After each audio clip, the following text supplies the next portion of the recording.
Bonjour et bienvenue, vous êtes sur Sud FM et vous suivez le journal de la culture.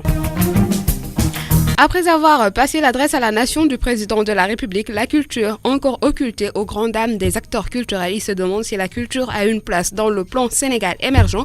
Oui, répond Oumar Sall, secrétaire exécutif de l'ADAFEST, Association des diffuseurs artistiques et festivals du Sénégal. Nous l'écoutons. On se rend compte, à aucun moment, le chef de l'État, quand il fait le discours à la nation, il ne fait référence à la culture et ça, il faut vraiment s'en désoler. Tant bien même qu'il y a des dispositions assez intéressantes dans le PSE, dans le document en rapport à la culture. C'est vrai que ça nous aurait plu de temps en temps de l'entendre en tant que premier protecteur des arts et des lettres, de nous faire un clin d'œil pour qu'on comprenne qu'il fait attention à ce qu'on fait, mais rien, absolument rien. Alors, quelle est la place réservée à la culture dans le plan Sénégal émergent selon vous? On a été curieux depuis le départ et il y a quand même des dispositions qui sont très intéressantes, notamment les points 224 et 225. Et là, l'accent est mis sur l'entreprise. Je pense que c'est une revendication des entrepreneurs culturels. Ils sont quand même dans un tissu économique où l'environnement n'est pas favorable, où l'accès au crédit est très très difficile. Et le PSE prend ces dispositions-là pour accompagner.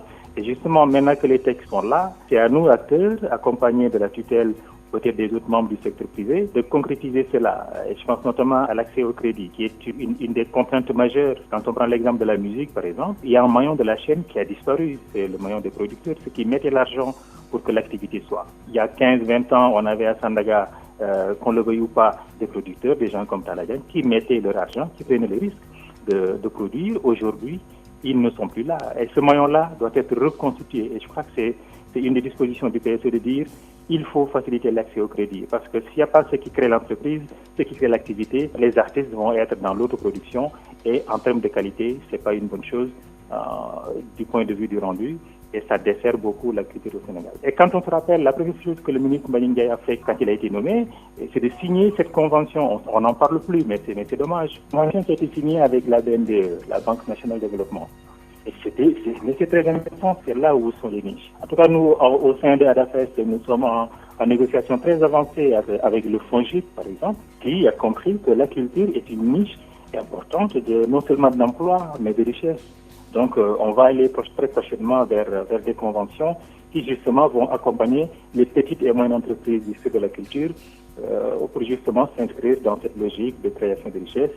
Et à côté, maintenant, il faut que l'État fasse ce travail d'animation, comme le ministre l'a dit récemment lors de la Journée mondiale du théâtre, reprendre tous ces festivals dormants qui étaient dans les fonds du Sénégal, parce qu'il faut que l'animation vive, il faut que ce pays-là, culturellement, bouge, quoi.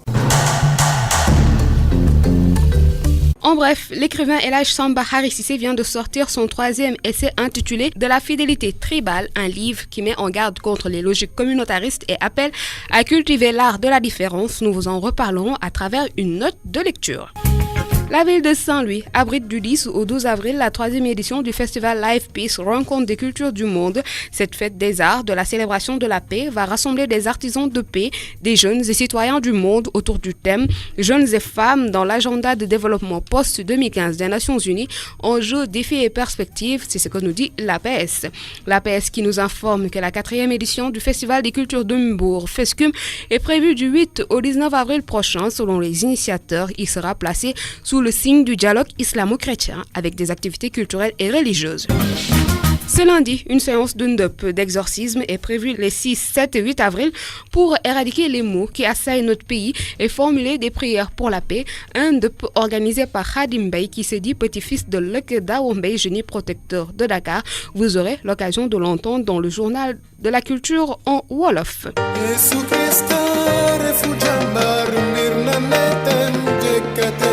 Pour terminer ce journal, ce lundi, c'est le lundi de Pâques. Après les 7 jours douloureux et dramatiques de la Passion du Christ, plus connu sous le nom de la Semaine Sainte, le jour de la résurrection, le premier d'une nouvelle semaine inaugure un temps nouveau de paix et de joie. C'est un 8e jour destiné à durer toute une semaine de 7 dimanches et à préfigurer une éternité paisible et radieuse. Bonne fête à tous les chrétiens avec Fulgence Gakou Djambar.